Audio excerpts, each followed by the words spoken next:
Hello everyone, welcome back to S R education. तो समस्त को स्वागत आज वीडियो को। तो आज वीडियो कौन रही ना दशम श्रेणी बोर्ड एग्जाम दौर प्रति पिला मन में मु कौ ग्रेड पाइबी गोटे क्वेश्चन थाए। तो से ठीक भाव में जान न केते मार्क रखिले कौ grade A1 पाइबी A2 पाइबी B1 पाइबी B2 पाइबी केते ग्रेड केते मार्क रखिले बा केते परसेंट रखिले मु सेई ग्रेड रे आसीबी। ठीक अच्छे। तो आज वीडियो आम पूरा क्लीयर हो जावा डिटेल्स को मार्क रे आम कौ ग्रेड रे रहिबा। तो आम परीक्षा दौचे केते ना 600 मार्क रो। ठीक अच्छे।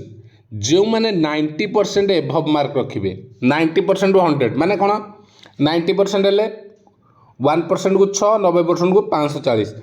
जो मैंने 540 रु 600 मार्क रखुंट अर्थात 540 रखिले भी A1 541 रखिले भी A1 600 जी भी 600 रखिबो सी भी A1। बुझीला को माने A1 पाइबे जो मानकर फुल मार्क 540 रु 600 भितर रहबो से माने पाइबे A1। A1 हेले तांकर ग्रेड वैल्यू होचे आउटस्टैंडिंग। हेटा कहै आउटस्टैंडिंग। ओके। जो माने 80% रु 90% माने 540 हो नथिबो 539 जाए जाउथिबे केते रु ना 480 रु 480 रु 539 जाए जाउछंती से माने कोन रहिबे ना A2 ग्रेड रे रहिबे। ठीक अछि। से माने कहबो A2। ठीक से भली जो माने 70% रु रहिबे आ 80% रु बिलो 70 रु अधिक 80 रु कम माने 420 रु 479 भितर होचंदी से माने वेरी गुड जोटा कि B1। जो माने रहिबे केते 60% रु एभव आउ बिलो रहिबे 70% माने 360 रु 419 भितर रहउछन 420 हे गले माने B1।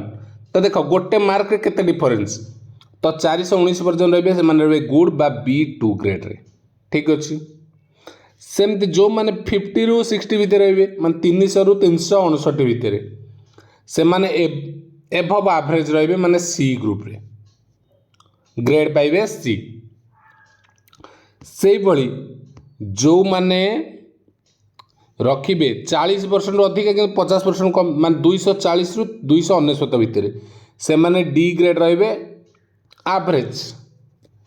सेमती जो माने 33% रु आउ एभव रखिबे आउ 40% बिलो माने 198 रु अधिक 239 रु पर्यंत से फेयर रहबो बा ई ग्रेड पाइबे।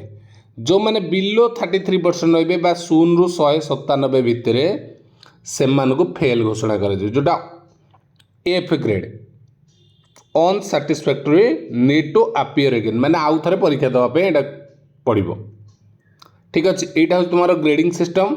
तो कौ ग्रेड रे तुम रहिबो केते मार्क रखिले तुम यहाँ जानी पारलो बर्तमान तुम से अनुसार निजको प्रिपेयर कर परिबो। Okay thank you.